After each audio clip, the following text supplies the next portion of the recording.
Welcome to Virtual Sentiments. I'm Kristen Collins, political theorist and senior fellow at the F.A. Hayek Program for Advanced Study in Philosophy, Politics, and Economics at the Mercantile Center at George Mason University. On today's episode, I talked to Dr. Glory Liu. Glory is an assistant professor in the Department of Government at Georgetown University, specializing in the history of political thought, intellectual history, and political economy.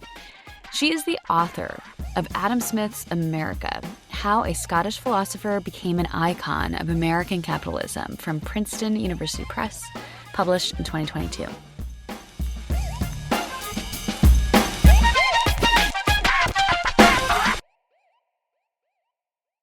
As I mentioned in our season premiere with another Smith scholar, Maria Pia Paganelli, this year we are commemorating the 250th anniversary of Smith's Wealth of Nations.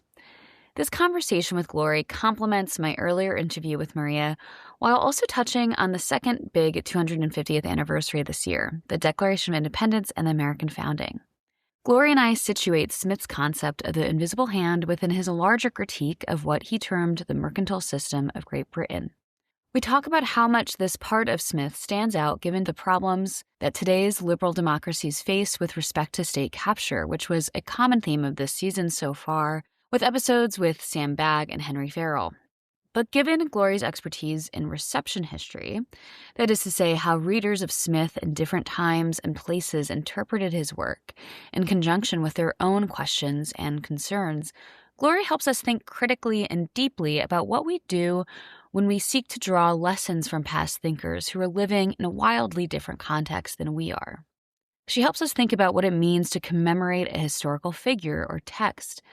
How do we do justice to the distinctiveness of that person, of their writing, and the context in which they were working, while acknowledging the impact that they or their work has had on our past and on ourselves? How can we engage with history on its own terms while exploring how we might learn from it to confront the challenges of our own day? Glory helps us explore these questions and much more. So let's get to it.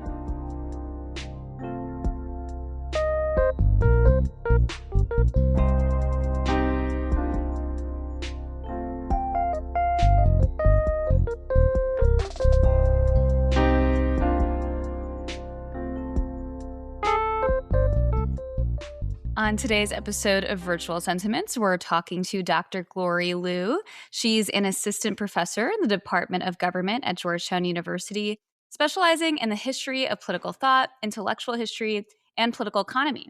You may also know her already as the author of Adam Smith's America, How a Scottish Philosopher Became an Icon of American Capitalism. Thanks so much for joining us, Glory. Thanks so much for having me, Kristen. As you know, I am so excited to talk to you, and one of the many reasons why is not just that you are such an expert on Smith, but you're an expert in his reception, especially in America. And so today, in this year with Virtual Sentiments, we are somewhat informally celebrating and commemorating the anniversary of Smith's Wealth of Nations. It is 250 years old as of this March, and a similar anniversary of the American Declaration of Independence. So I thought, who better to guide us through commemoration of these two anniversaries?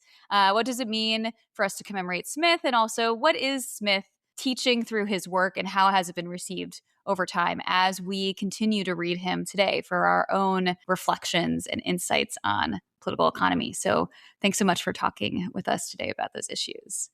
Yeah, thanks for having me. I'll just start by saying, when I first started the project that then became the book, I was like, 3 people are going to read this. What a weird thing to be writing about, right? Like the reception of Smith's ideas in America. And when the book was finally published, it was right before the 300th anniversary of Smith's birth. So the tercentenary that happened in 2020, that would have been 2023. And I was asked to do all this stuff for the tercentenary and talk about Smith and his legacy, kind of reception. And I was like, okay, now I'm finally done with that. I can move on. I can move on from Adam Smith. And they're like, oh, but 2026 is the 250th anniversary, not only of the Wealth of Nations, but also of, American independence. And I'm like, oh God, I will never be done with this. Um, and I don't say that as a kind of full complaint or complaint only, but more that like I really didn't realize how long lasting and perennial these questions about the entanglement of Smith's ideas and American capitalism have been and would be. So, yeah, I'm always game to talk about Smith and American capitalism. Well, good. I'm glad. Although I totally appreciate, you have a lot to say, so feel free to bring in other work that you do and other insights and interests you have too. So I don't want you to feel like you have to be limited, but I also think it is a sign of how much of an expert you are on these issues on Smith. And I think, especially today, I mean, we're going to, I think, stick more to history, to the text, but also the history of reception and also guiding, I think, our audience and exploring with each other about the idea of what do we do when we read these historical texts and do so from a place of our own kind of political interests and questions and puzzles and prejudices. What does that do for how people tend to understand the text, the legacy that we have? So I think that you are really a perfect person to have this kind of conversation. But we'll kind of go, I think, throughout the conversation from trying to understand the text on its own terms, but then also recognizing that as we do that, we have to reckon with this broader legacy. You already framed this conversation quite well, but I wondered if you could just start a little bit more with how you approached your own work, giving us a reception history in your book and a sort of an overview so that people have a familiarity with what you produced. Sure. So the way I see it, a reception history is about the distance between the initial conception of the text, the ideas, the author's original intentions, and what became of that text. So I say this in the book that it's the line between intention and impact, or intention and influence. And sometimes we think about the impact of a book as being inherent in the text itself, right? The impact of The Wealth of Nations is that it is the founding book of economics, that Smith kind of brought to life these ideas, and that the ideas themselves contain the meaning. The point of view that reception history takes say that it's not just the ideas themselves, but what readers and subsequent readers, engagers, debaters do with those ideas. What do readers make of those ideas? And people make meaning out of ideas in ways that often wildly diverge from the author's original intentions. And Smith's Wealth of Nations and the rest of his corpus is really kind of a perfect case study for that distance between authorial intention and what subsequently was made of Smith's ideas. So that's the perspective of reception history, right? That like we're trying to make sense of what the demands and the needs and interests of Smith's subsequent readers were in their time, and try not to judge them, whether they got Smith right or wrong, whether their ideas and their readings were good or bad, but just to understand them in their world. Why were they drawn to Smith in the first place? And what did they do with Smith? And what consequences did that have for subsequent generations? That's the perspective, and that's the method that I adopt as somebody doing reception history. That perspective is often in tension with how we as political theorists or historians as political thought want to read or teach Smith, right? Which is when we present Smith to our students and we say, okay, what was Smith doing in his time? What is the meaning of the invisible hand? What is the meaning of self-interest? What did he mean by sympathy, and why is that so important? And that's not a wrong perspective by any means, to be totally transparent. I do that when I teach Smith to my students. Yeah. But I also want to make it super clear, right, that I am teaching Smith as somebody who created these ideas in a particular context, was responding to certain questions in his time, whether they were questions about the nature of morality or kind of problems of commercial modernity and trade. However you want to frame the questions in Smith's time, I make it very apparent to my students, right? This is how I'm going to teach you these texts using this approach. But I also want to make it clear that this is not how a lot of people have read Smith over time. So I like to plant that idea that kind of texts and ideas take on a different life of their own outside of the context in which they were originally written, so that students are kind of attuned to the way that ideas take on different lives and they have different meaning for different people, right? That there isn't always, rarely is there a single authoritative version of a single text and idea. And again, I think Smith is kind of an exemplary thinker in that regard.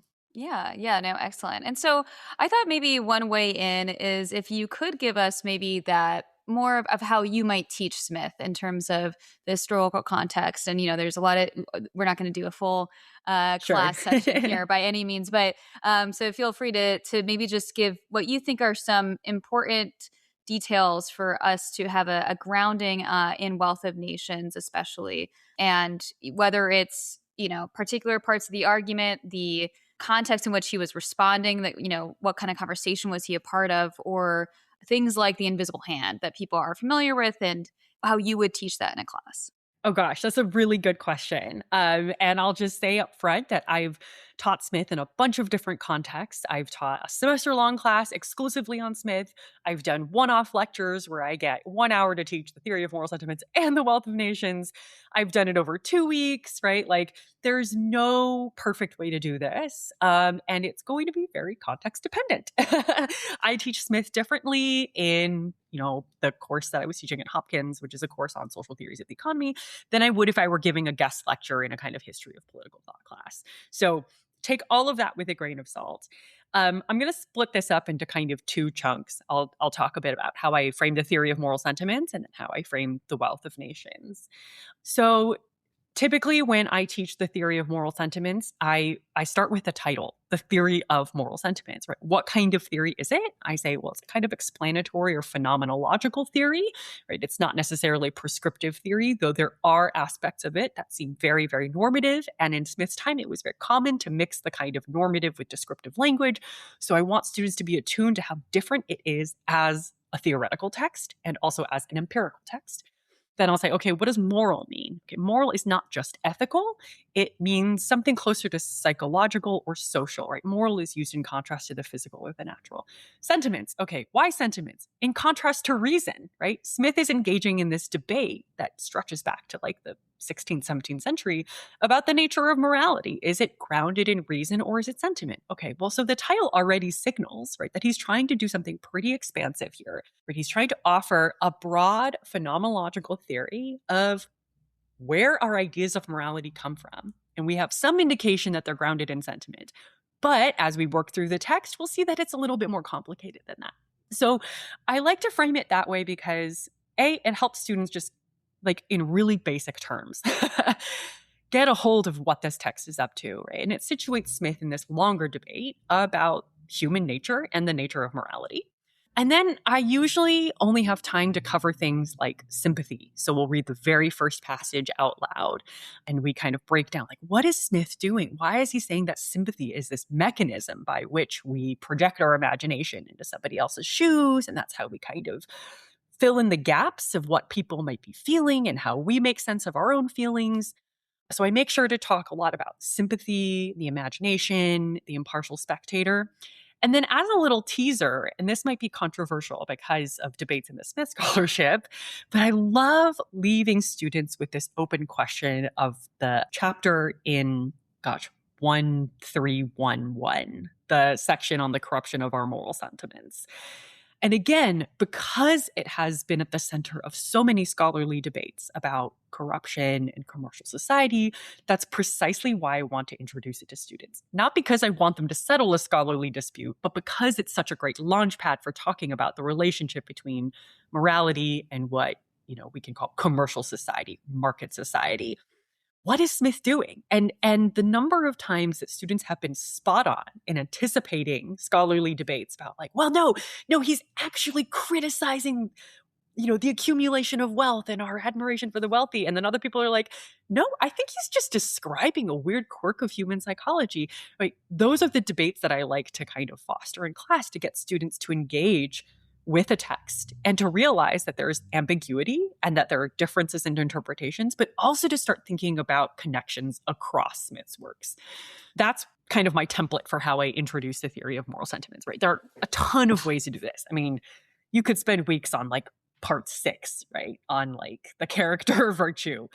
I don't go too deeply into that only because like I feel like I would have to really dig into kind of like, oh, like virtue ethics and classical versus like whatever Christian morality and ethics and stuff. And because I typically teach the theory of moral sentiments followed by the wealth of nations, I find that the segue with that kind of section on the corruption of moral sentiments just to work better as it's a teaching device. Okay, and I'll try to be quick on the No, that's wealth okay. of nations. Again, with the Wealth of Nations, I try to give people a really clear architecture because it's so easy to read the Wealth of Nations piecemeal. And if you only have one session, you can't teach all like 1,100 pages. But I am super insistent on giving students excerpts from every single book. So that's quite different than if you were to take this in a history of economic class. You're probably really only going to read excerpts from book 1 and 2, maybe book 5, maybe book 4. But I do all 5 books.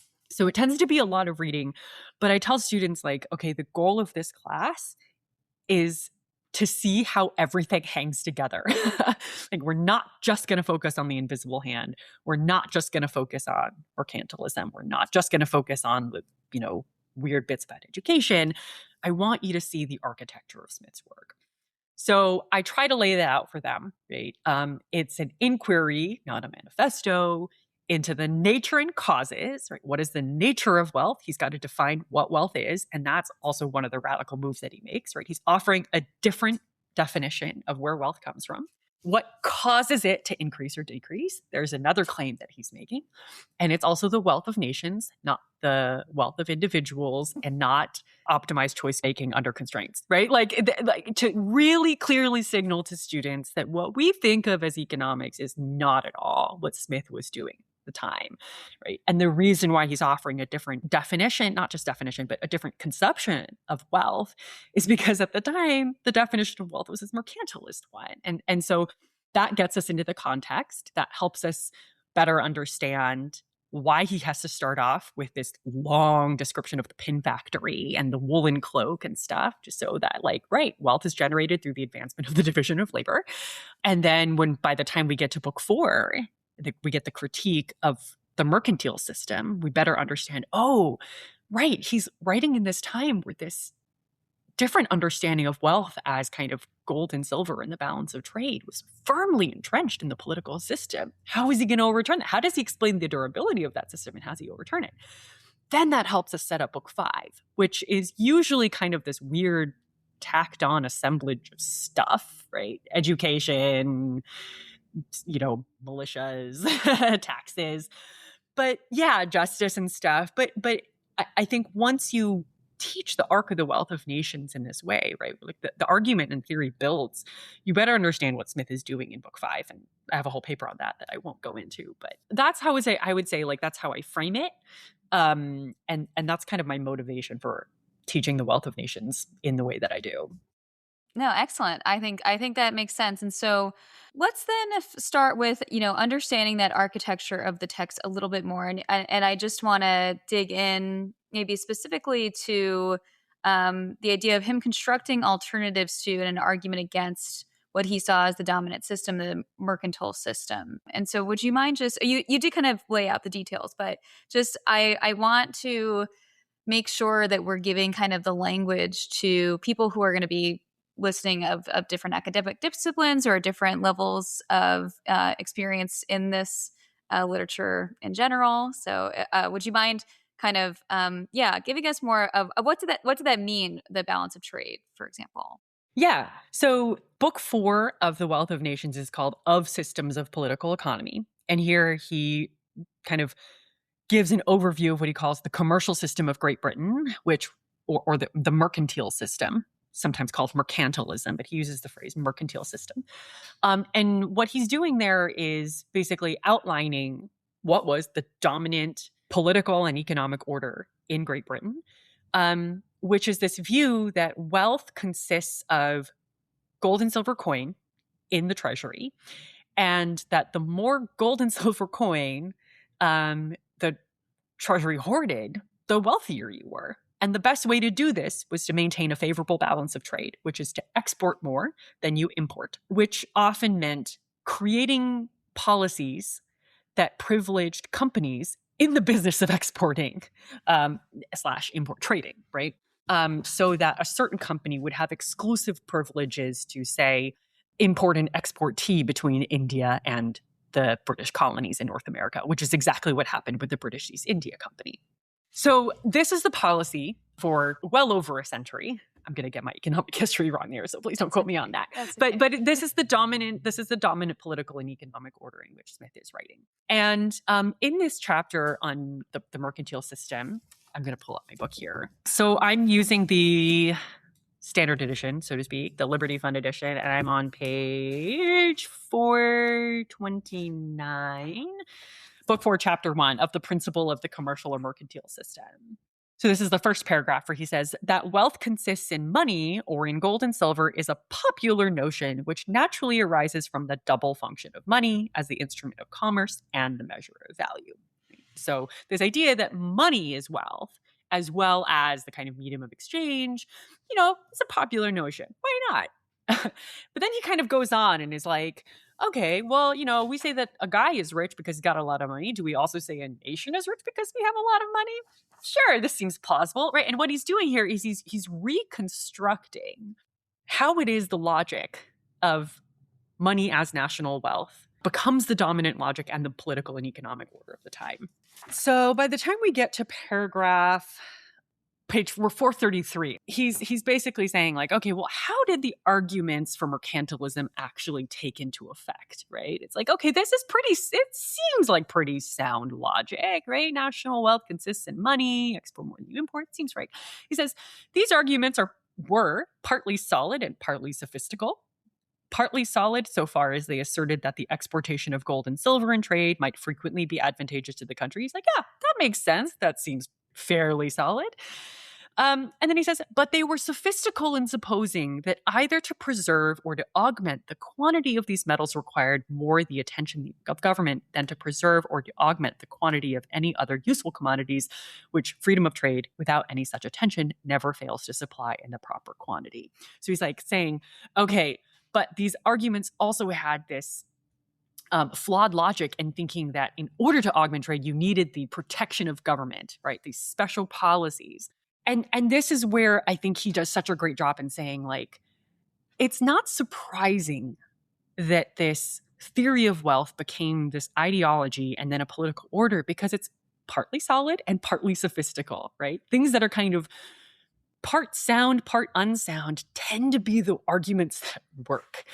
And my favorite part is what he does in the next paragraph. So 4110, page 434, it says, such as they were, right? Like, okay, given that those arguments were partly solid and sophistical, such as they were, however, these arguments convinced the people to whom they were addressed. And this, I think, is like the critical part. The point is not about the soundness of the argument, is that they worked on the people to whom they were supposed to work on.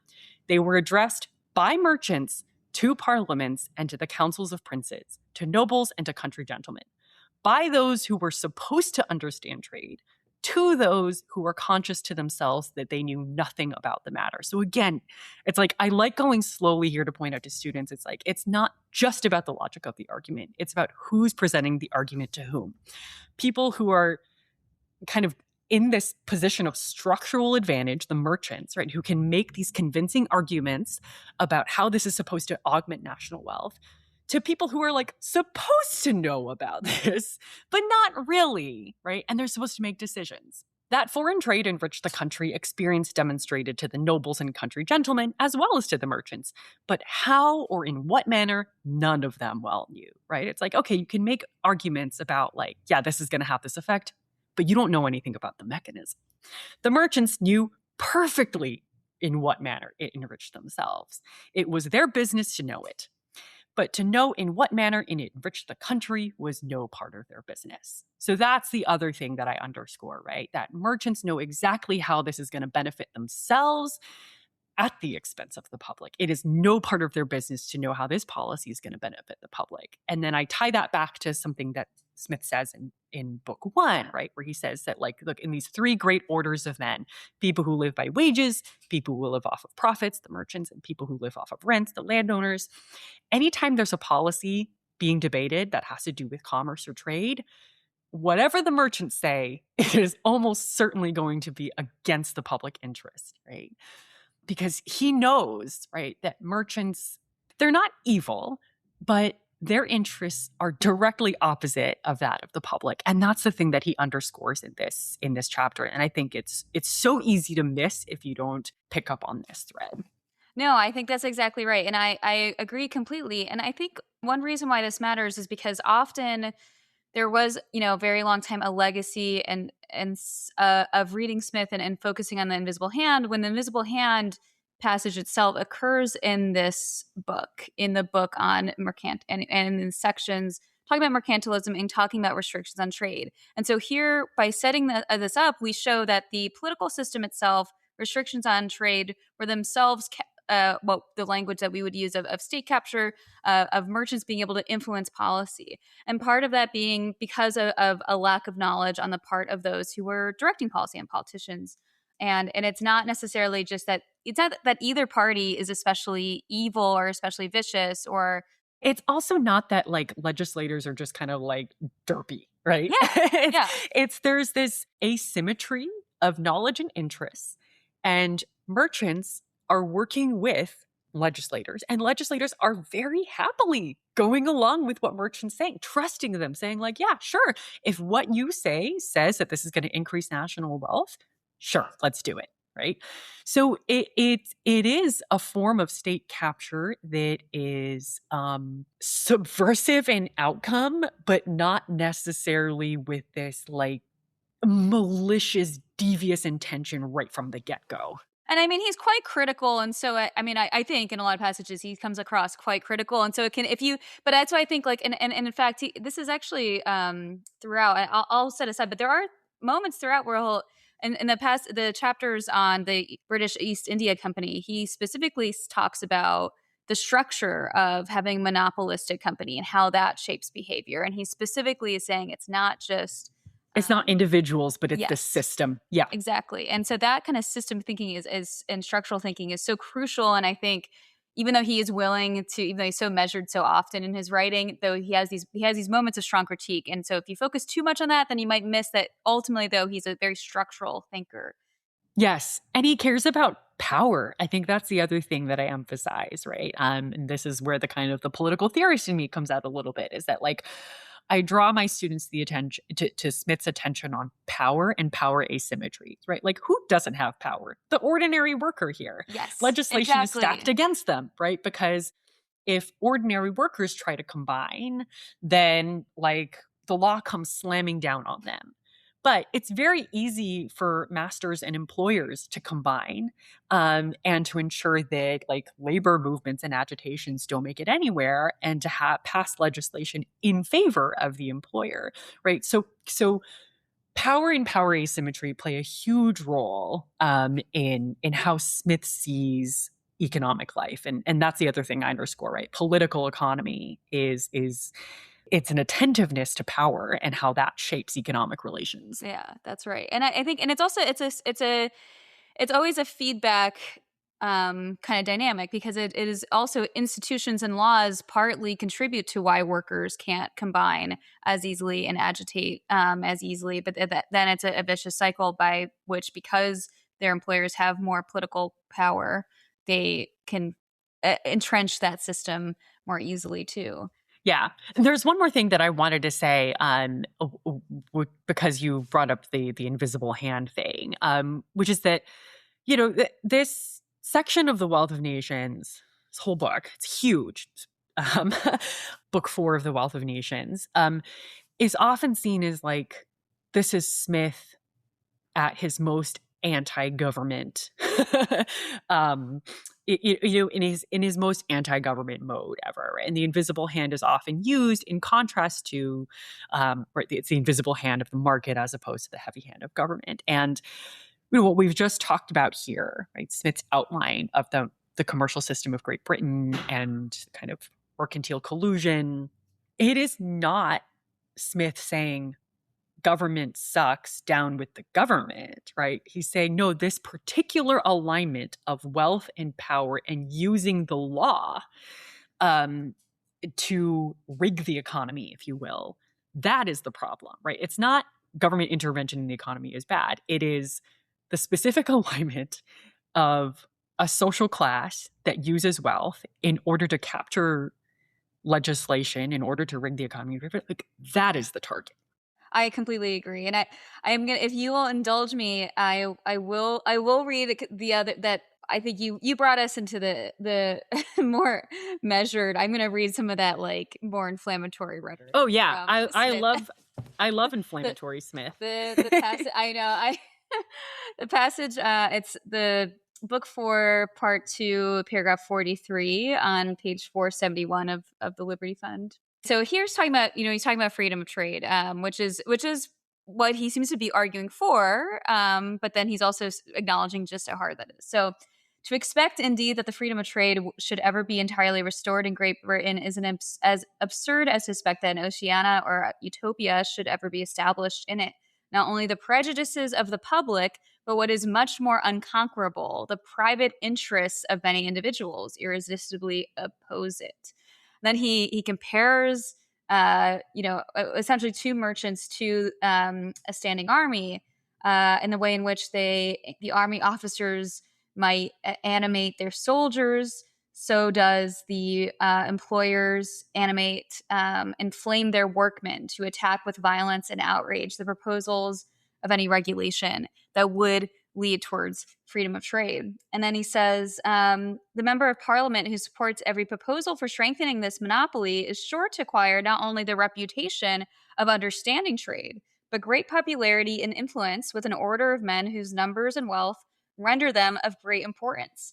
If he opposes them, on the contrary, and still more if he has authority enough to be able to thwart them, neither the most acknowledged probity, nor the highest rank, nor the greatest public service can protect him from the most infamous abuse and detraction, from personal insults, nor sometimes from real danger arising from the insolent outrage of furious and disappointed monopolists. Yeah, I love that passage because it shows how Smith is basically saying there are like no incentives in the political system to do otherwise, right? Because if a legislator, like the legislator is basically so incentivized to go along with the monopolists because he gets all this praise and public approbation and stuff. But doing otherwise subjects you to like violence, basically. Yeah, actual danger. Like that is it's a very, I think it's a very scary image where it's both like you said, it's both the kind of carrot of the veneer of, intellectual authority and of, being associated with, he has other passages about the way people admire the rich, like you said, including that additional chapter in Theory of Moral Sentiments, but it's also in general the sort of aesthetic authority he has other passages on, but then also the actual fear, the actual danger. This very, and it is a system. It is a description of a society that's heavily, I would say, even you could even say to some degree politicized. I mean, it's not, and that's not. I'm not saying that in a normative sense of like. It's just to say that like there is no world without politics. There is no world where the this sort of economics can rule all, but instead often these economic systems are both a product of and shape the political system too. Yes. Yeah, 100%. And I, just before, and so I just wanted, and so, yeah, so why don't we, because the invisible hand kind of does come out here. And I kind of always feel like I have to, if we're going to be talking Smith and Wealth of Nations, we have to talk the invisible hand. So when we have these passages and we're putting it in this context, like how do you understand it? Like, how do you bring that in? Yeah. Let's see. There are two ways that I've done this. And I will say that the more common way is to barely mention it. Yeah. I know I'm going to like alienate so many listeners of this podcast to be like, I don't talk about it that much. It's hard because it has part so of much cachet. Yeah. Part of that is just because like, again, from a perspective as a reception historian, I'm like, I just don't think it's that important. Like it was made important. That's something that I want to bring out, right? Like, why did the invisible hand take on so much meaning? Why did it become this like political stance to say, I believe in the invisible hand, not the, state intervention? But like, look, I do say this is the setup for when Smith talks about the invisible hand. keep in mind, he mentions the invisible hand once in the Theory of Moral Sentiments before this. But when we get to the invisible hand passage in book 4, he's already set up, right, the commercial system of Great Britain.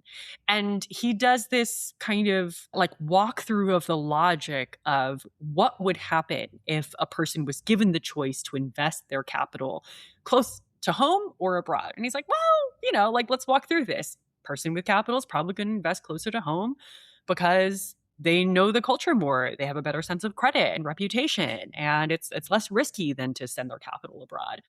So what happens? Well, he ends up kind of generating, a little bit of economic growth. That was no part of his intention, right? And so I kind of, honestly, I kind of downplay it and I make it seem really mundane, merely to illustrate that Smith has an underlying logic, right, of socially beneficial unintended consequences. And that when it comes to talking about the choice of foreign versus local investment, that happened to be the example that like took off. Now, again, like I'm positioning myself as somebody who is just kind of like meh about the invisible hand. But again, like I'm a reception historian. And so I see it taking on meaning much later. And I know that other people will have lots of different things to say. As a kind of counterpoint, I have also spent an entire class talking about just the invisible hand passage. And I made my students go through this incredibly tedious exercise of like literally reading the entire chapter in class, marking it up by themselves, reconstructing the logic like on the chalkboard. And like the payoff was like fine, right? They were yeah, this makes sense. Cool. So yeah, I think again, like my sensibilities are to basically like illustrate the core logic, but don't make a big deal out of it. To the extent that I want to make a big deal out of it, I say that like, it was only much later that the phrase the invisible hand became what we associate it with today. Well, I think that, no, I mean, and to be clear, the reason I ask is because I share your same, like, it's not something that's particularly important to me, or it's also just a little bit boring. And I say that, I'm like, yeah, this seems logical. It seems that and I say that in a little bit of a self-deprecating way too. Yeah, because it's also like to some degree, I think we're attracted to things that maybe are more puzzling, they may take issue with, but it just has such a legacy. It has become so.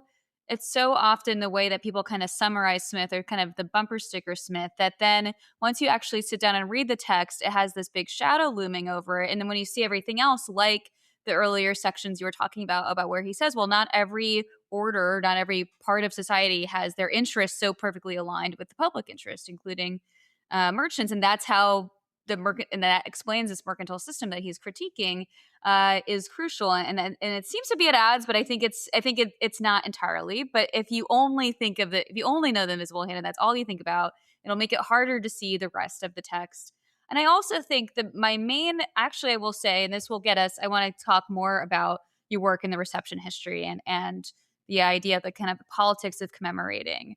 Because the other thing that but I'm going to frame it in this way just to be transparent about some of my concerns is that I think, right now in our political moment, we're kind of faced with, people talk about this sort of realignment or, a real reckoning with what's referred to as neoliberalism on both the right and left, and people kind of also offering alternatives, and then often in those ways, maybe sometimes reading Smith in different ways.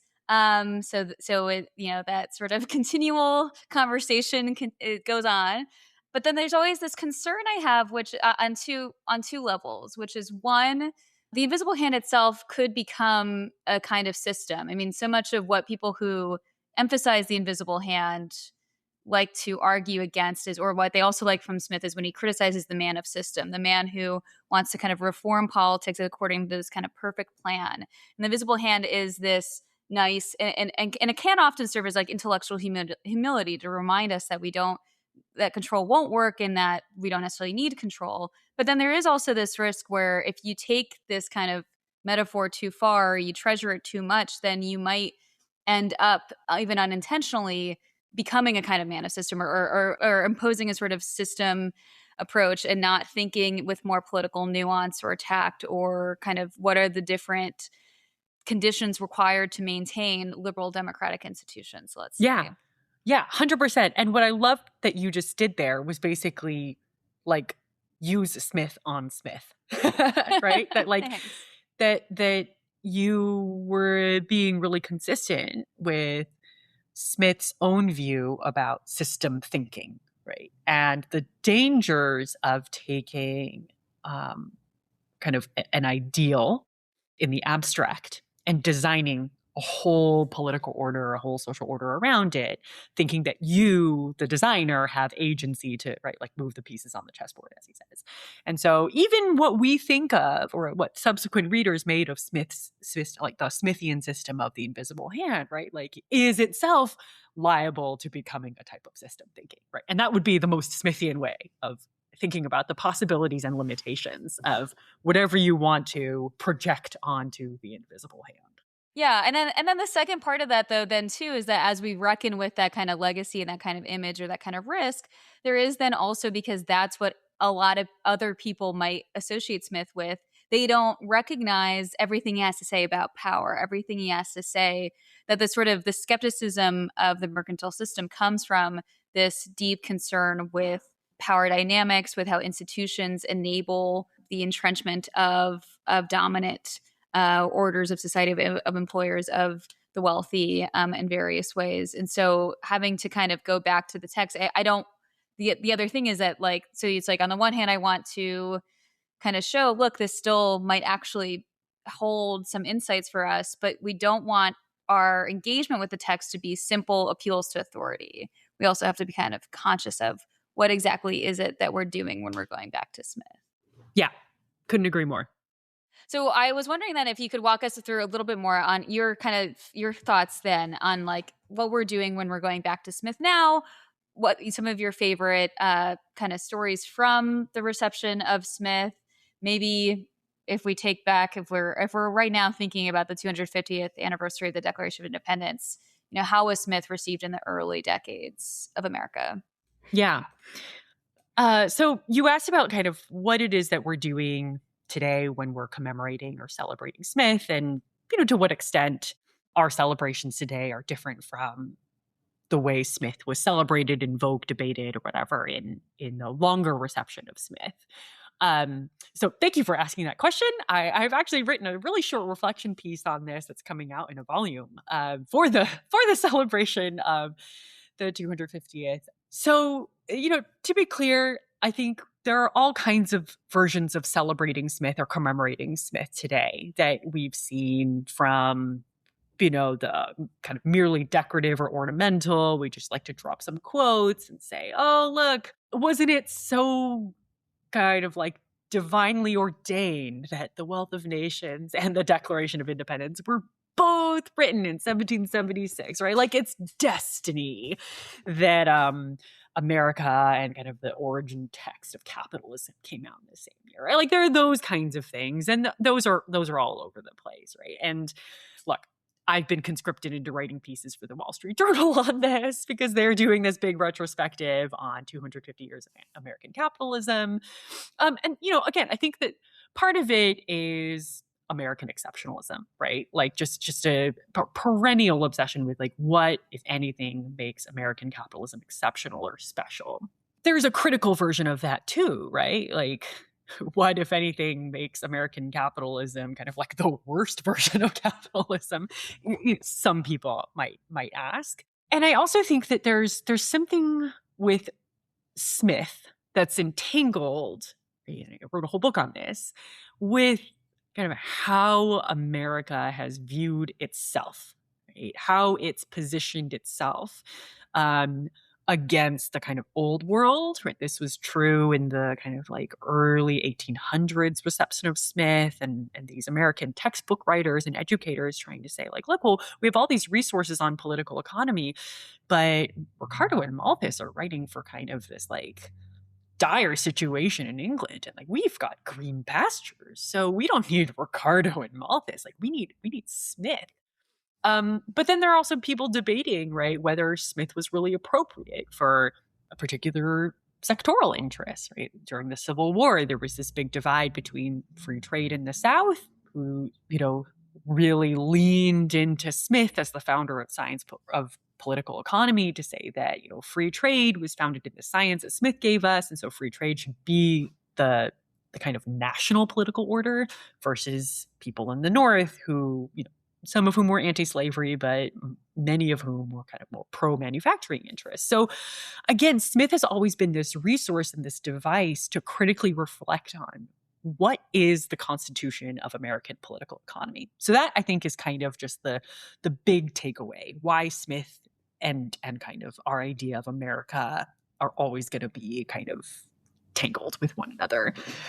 And then there's like the silly stuff and the kitschy stuff. Like I write about this in the book, like the 100th anniversary of the Wealth of Nations in 1876 and all these free traders getting together at a fancy restaurant and like toasting the wealth of nations and making speeches, economics graduate students associations, like dressing up and giving out the invisible hand award, right? Like there's like the kitschy and the kind of cringy stuff.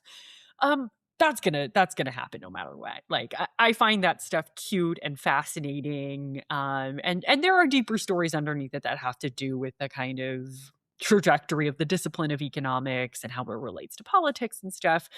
I do think getting to kind of like the meat of the question, which is like, what is going on now? Is there anything different going on now? I do think that the way in which we're talking about Smith, the way that we're commemorating Smith, celebrating Smith, debating Smith is very different. And I don't want to say better or worse. I think there's a tendency to be like, well, we have the most knowledge now, right? Like we are doing better than the Chicago School, and we're doing better than the people in 1926, and we're doing better than the people in 1876. It's like, okay, by what metrics? I think we have different resources now. We have different textual apparatuses available to us. But our knowledge is also the product of disciplinary evolution, the kind of prerogatives and the directives of our professional organizations, disciplinary norms, and all of that, right? So it's like, I hesitate to make claims about better or worse. I do think the position on Smith has really shifted dramatically. I mean, if you look at the commemorations at the bicentenary, 1976, what was happening, it was dominated by economists, and it was happening at the University of Glasgow. This is the kind of commemoration event, whatever you want to call it, that debuted the Glasgow editions, which are now the standard editions of the Wealth of Nations and the Theory of Moral Sentiments and kind of every text afterward. But, the essays that came out of that were still mostly focused on the Wealth of Nations, still mostly written by economists, and the kind of like revisionism hadn't quite taken off yet, right? We're still like just like a couple years away from that. I mean, it's happening, but it is still Smith the economist and Smith the Wealth of Nations that dominates. Now, look at where we are now, right? 50 years later, and it's almost a complete reversal. It's like, it's Smith the Theory of Moral Sentiments. There's Smith, the author of the Theory of Moral Sentiments, that I think people want to reach for first. Be like, no. First and foremost, he's a moral philosopher. And it's our understanding of moral philosophy and the Enlightenment that should color the way we understand the Wealth of Nations and everything else. Now, say what you want about that perspective. I do think that is a marked difference. And I also think it shows attention and attentiveness to kind of context, intertextual relations, and a much subtler and acknowledgement of the kind of complexity of Smith as a humanist and also a human being. I was at the tercentenary celebrations in Glasgow, and the thing that I really walked away with was just like, we're celebrating Smith the man, not Smith the author of The Wealth of Nations. And I can see that carrying through, right? And it's not just in the scholarship that's being produced and where it's being produced and the scholars who are doing it, right? I mean, it's all across, it's across all these different fields. You and I are political theorists, so we know that there's like a huge contingent of political theorists leading this charge, but it's also like historians, English, comparative literature, economics, heterodox economics, right? It's across all these different fields. And I think that's super exciting, that we have different approaches to think with Smith, and that he's not just somebody you reach for kind of intellectual legitimation or kind of proof of a theory, but that Smith is this kind of like living resource where we're having a conversation with him about things that were present in his time and things that were present in our time, right? I noticed that the themes for the 250th anniversary are exactly things like state capture, justice and political economy, revolutions, right? It's like these are all things that we're talking about now. They had different meanings in Smith's time, but they were at the forefront of his mind, right? And so I can't emphasize enough that I do think that we've come to a more holistic appreciation of Smith as a thinker, and that just in the 50-year span between now and the last major celebrations, there's just been this incredibly marked shift in how we're approaching Smith.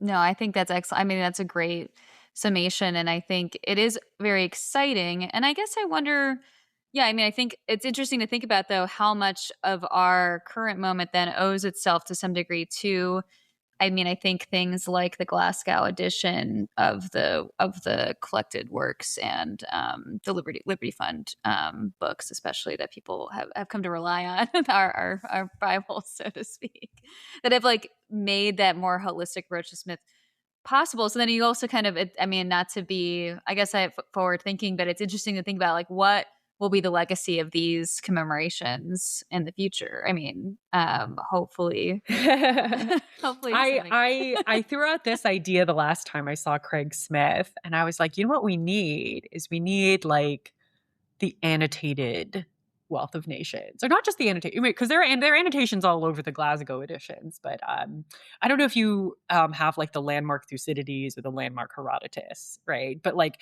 there are like little inset maps, and there are all these references to like all the people that are named and dates and all this other stuff. And I'm like, oh yeah, I would love like an interactive annotated Wealth of Nations where like when he mentions this obscure land tax in France in the like 1600s, like I just want a little pop-up to tell me what that thing is. Or like, again, he mentions Mr. Locke or like Mr.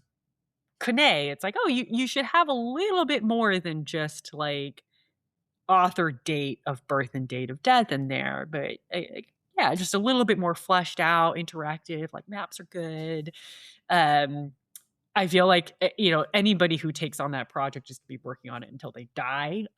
So I remember telling this to Craig Smith, and he was like, oh yeah, I could see that. And I was like, I volunteered to do one page. Well, it's a collaborative. I mean, that's a great collaborative division of project. labor. Yeah, exactly. I mean, and that I agree completely, because there are even, as well informed as someone might be, there's still so many little details that, and I think this goes for a lot of thinkers, where there were things that they took for granted that their audience at the time would know that they aren't going to make explicit in the way. Yeah, like I don't know, like Dutch banking. Yes, A former colleague of yours, Rosberg, who is this graduate student at Georgetown, like wrote his entire dissertation on like the influence of like Dutch political economy on Adam Smith. And like that was something that like I kind of vaguely knew was out there, but didn't dig into. And again, I was focusing more on the reception, but I'm like, oh yeah, like that probably deserves a little bit more visibility than somebody just digging through all the insane footnotes, right, and references in Smith's library. Yeah, so that you get a sense of like what were the resources and guides that Smith used to construct, his view of the world. Yes. No, exactly. Well, and that is a very good aspiration. Like that is the idea of an annotated, a more thoroughly annotated Wealth of Nations. I love, and it's very highbrow and intellectual. My lowbrow, my confession of what my lowbrow wish is, I would love, your book has this really great photo of Stiegler's Adam Smith's best friend. Oh yeah. I want that shirt. I want that shirt. More of those. Yeah. I want a crop top that says Adam Smith's best friend. I support that. I'm a big fan of the Adam Smith swag. From the last celebrations, and this is 2023. I walked out of there with like a handful of the lapel pins. Yeah. It's like great. I have those on a bunch of my blazers. There's some good pens. There's this a bespoke Adam Smith tartan scarf that I have. Yeah, wow. Yeah. That sounds great. Well, and so it's interesting. So let me ask you then just another question about this, about how we use and engage with history when we're also thinking about our own time. And so I think to some degree you concluded the book with some reference. I'm not weird to quote you to you. But yeah, the final line I feel like is a little bit of a Quentin Skinner reference. If we can answer these questions, so you say, what are our conditions of possibility that are drawing us to Smith now? What are we asking Smith to do for our political, moral, and economic thinking in the 21st century? If we can answer these questions and do our thinking for ourselves, perhaps we will be worthy of learning from Adam Smith after all.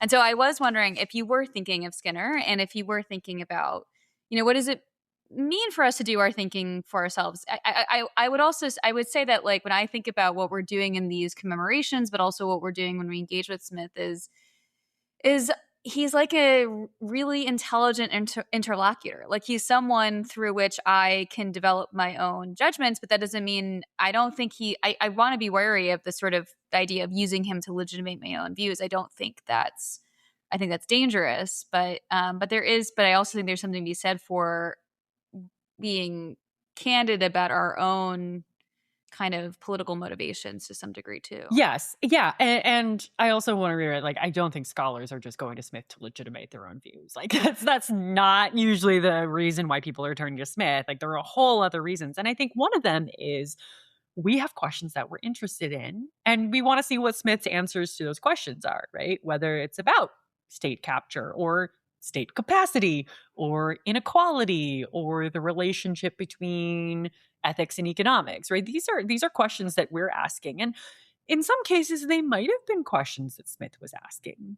But I err on the side of, and again, like, I'm kind of bracketing myself off here as maybe, I don't know if Skinnerian is the right word, but like, I tend to err on the side of, like, our questions might not be the questions that Smith was asking and might not be the reasons he was writing. So we have to be really careful when we ask Smith to give us answers to things that he wasn't necessarily providing answers for. That's, I think, the intention of that last paragraph there, right? Is that we often reach for Smith because we think that he might offer some guidance, sometimes in a very scholarly, robust way, but in ways that help us understand ourselves better rather than understanding Smith better, right? And those are two very different things, right? We might turn to Smith because we want to understand Smith better in Smith's time, or we're turning to Smith because we think he might have something to offer us for now.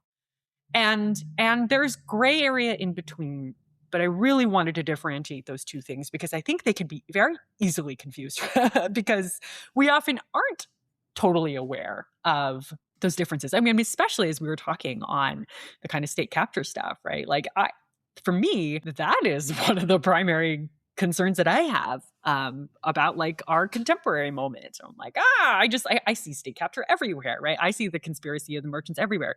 So am I probably letting that color my reading of Smith? 100%. Like, but is saying at least I'm transparent about it, like, slightly better?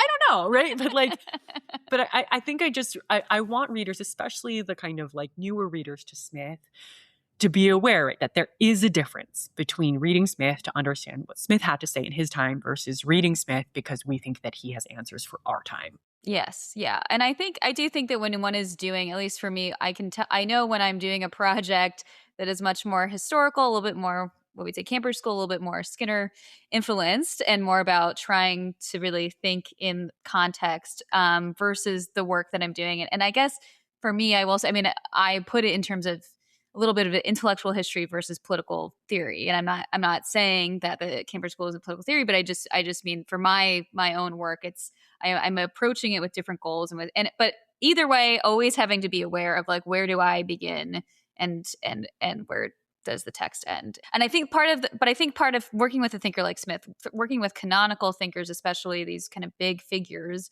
is that you have this huge legacy and reception history. And so to some degree, like, you are whenever you write a work or make an argument about a thinker, to some degree, you're arguing with the readers of the thinker who are doing the same project that you're doing more than you are in a vacuum, just trying to, like, take care of the text as, and like kind of hermetically seal it from further contention and interpretation. Yeah, I want to read this quote. This is one of my favorite quotes, and it didn't make it into the book, but I've used it in subsequent lectures. And this is from Warren J. Samuels, who's like an amazing economist and historian of economic thought.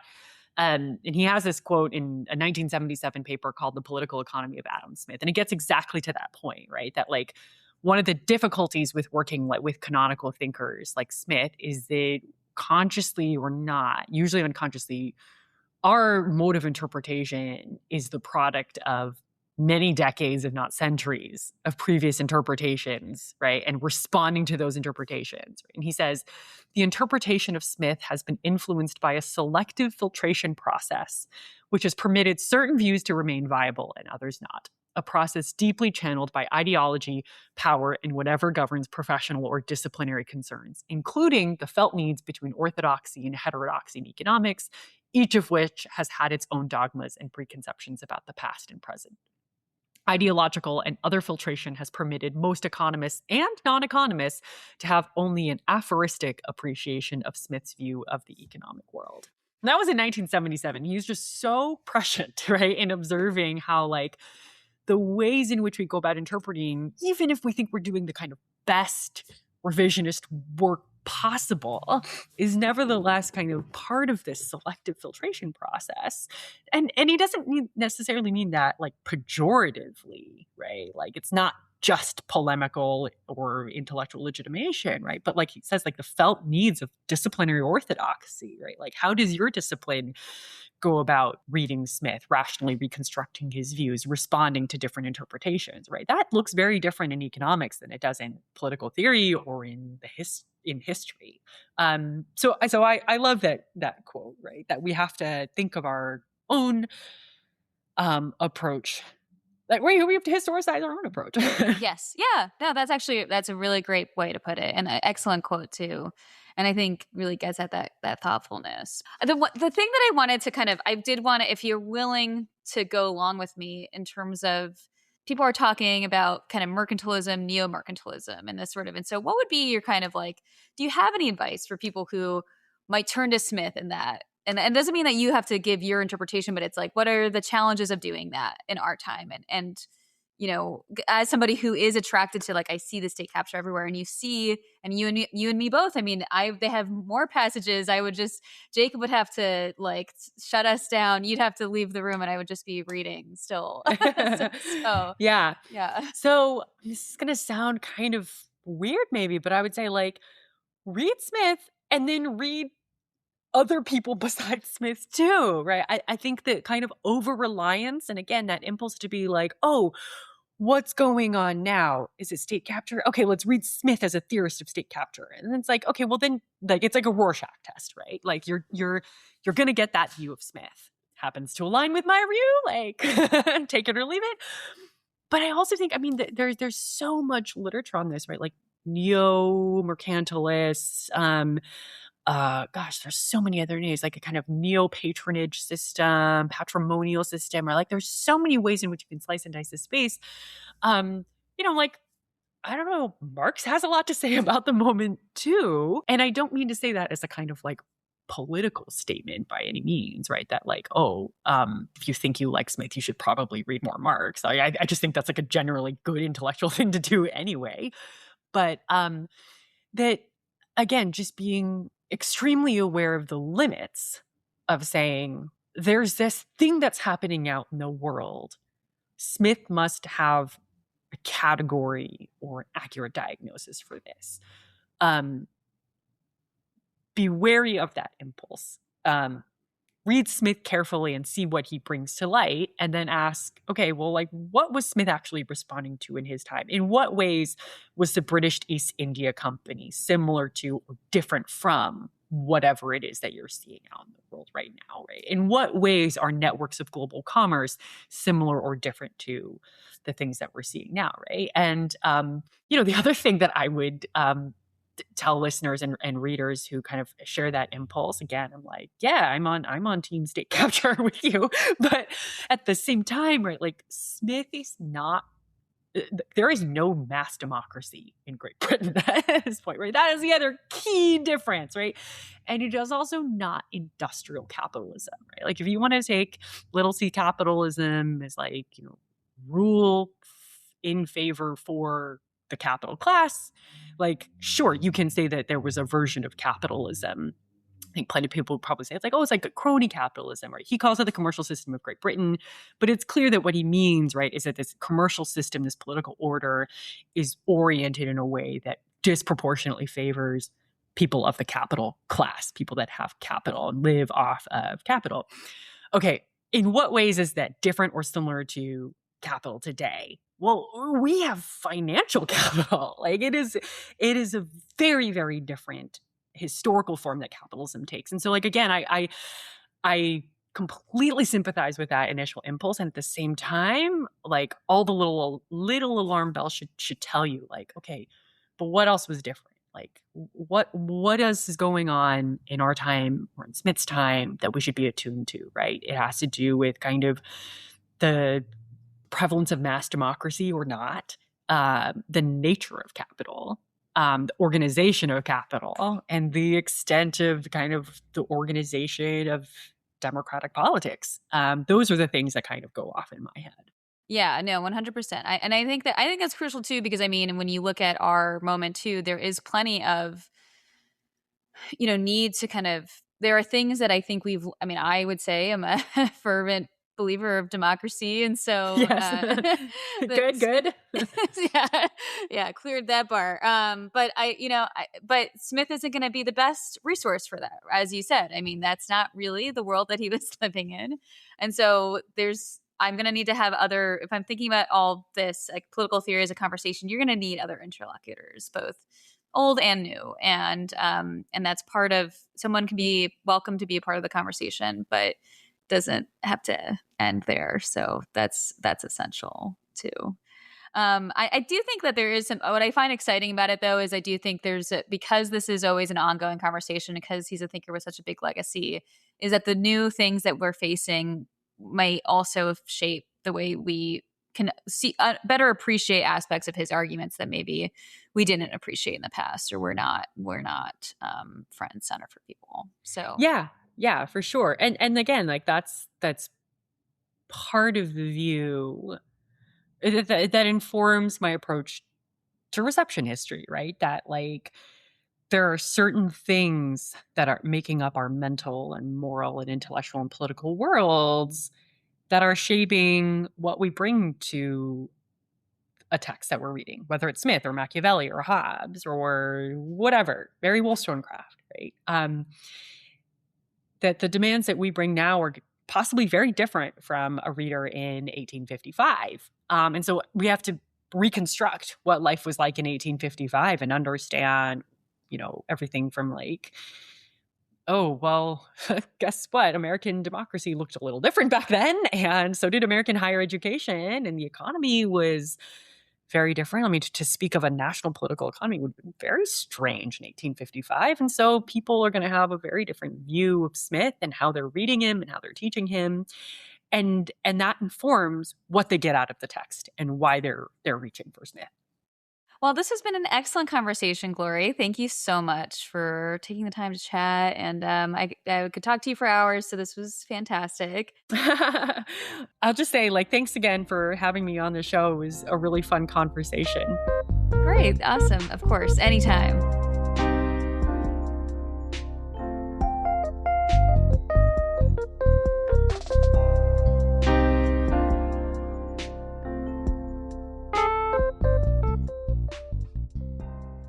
I'm so grateful that Glory took the time to chat with us. There are a few points I just wanted to reiterate and expand on as we wrap this episode up. I loved how Glory discussed what it means to think deeply about the historical reception of the work of someone like Adam Smith. On the one hand, it is important to try to understand Smith on his own terms, understanding the context in which he was writing and how that shaped the questions that he was asking, the methods he used, and what he could have possibly been arguing. At the same time, there are many Smiths that we can see through the interpretations of his readers throughout history. Even the American founding fathers drew on Smith for their own arguments in distinct ways. And members of the Chicago School of Economics interpreted Smith in a way that's different than how Glory or I do. But the point is not to say that any of these interpretations are better or worse. Instead, it's worthwhile to be cognizant of the circumstance in which we find ourselves and how they shape what stands out to us about the text and even motivate us to turn to Smith in the first place, just like all those who came before us. One way that my Georgetown professor, Bruce Douglas, put it is that we turn to these old texts again and again, just in the same way that we benefit from returning to a favorite song over the years. I know there are songs that I loved in high school, but it wasn't really until I was older and had different life experiences that I could feel and understand and appreciate the song in a new way. We also discussed Smith's insights that might be relevant for today's conversations about state capture. So Smith was discussing a very different political economic system. But within Smith's context, merchants had their own distinct interests via their profit-seeking practices, where they could then attempt to shape state policies for their own benefit, which would end up advantaging themselves more than the public, including their poorer workers. Further, their business interests incentivized them to understand how they might maximize their interests, whereas politicians were not as incentivized to understand the actual economic theories that those who were lobbying them for tariffs, subsidies, other policies were perpetuating. Instead, they would benefit from just being associated with these wealthy, socially powerful individuals and seek to get their approval, as well as even avoid severe dangers. Smith wasn't really all about vilifying either the merchants or the politicians as the level of their individual moral character. Is more about how the political economic structure encouraged certain behaviors, enabled people to develop knowledge and expertise and rhetoric and strategies that could advantage themselves. And in the end, the public lost out. I appreciate Glory's generosity in being clear that to question and critique interpretations of Smith's isn't to say that these interpreters were just using Smith to legitimate their own thoughts or polemically exploiting his arguments for their own political actions. I certainly wouldn't say that the people she studied in her book were doing that.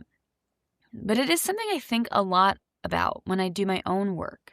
Am I making an argument from a genuinely restrained, scholarly, and inquisitive perspective, or am I attempting to borrow the authority of someone like Smith for my own views? It's really important to me to avoid the latter, and I think I'm not alone in that. I think the vast majority of people working on these thinkers do the same. But I do think it's important to keep in mind this risk of weaponizing a thinker as an appeal to authority. I think there's a lot of value in returning to these texts. Like I said, it's like returning to a favorite song and seeing how its meaning changes over time. But I think a lot about this moment I had when I was a teaching assistant in the early years of my PhD. One of my undergraduate students came to office hours because she was really struggling with a thinker. In this case, it was Rousseau, but it could have been Smith, it could have been anyone. Specifically, she was confused because she was somehow under the impression that she was supposed to defer to his authority. She was worried that she was meant to just take these lessons from his text as the right way to think about politics, including today. I was taken aback, but so grateful, because this is exactly why you hope your students come to office hours. You want to make sure you can clarify these types of misunderstandings, no matter how much you tried to avoid them. So I know the professor and I worked to make sure that these texts were not taken as ready-made answers to approach politics. As I told her, it's always about facilitating conversations in the classroom and outside the classroom and across time and place. In fact, I also think we empower students by introducing them to these primary sources, allowing them to develop their own interpretations, such that when someone else does make an appeal to authority, to a thinker, they have the power to question and offer an alternative understanding, as well as their own perspective. Ideally, our classes create a space where students step outside of the world that they've taken for granted and look at it from different perspectives. Think about all these other political and economic and social possibilities, some better and some worse. and to see that these texts are often in tension and contradiction and disagreement with each other. And indeed, that the value of this disagreement is in allowing us to look at things differently. It really is about championing disagreement, productive disagreement, as opposed to deference. And I think that's really important to model as an instructor and to create that conversational process, both, again, between students, with the instructor, but also just the act of doing political theory, of reading primary texts.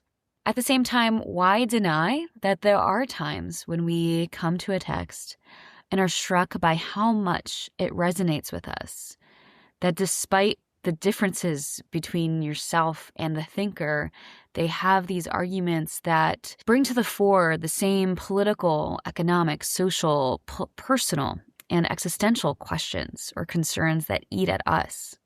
I know it's strange, but I have to admit that reading the words of a long-dead 18th century Scottish philosopher, economist, and I would say political theorist, makes me feel less alone.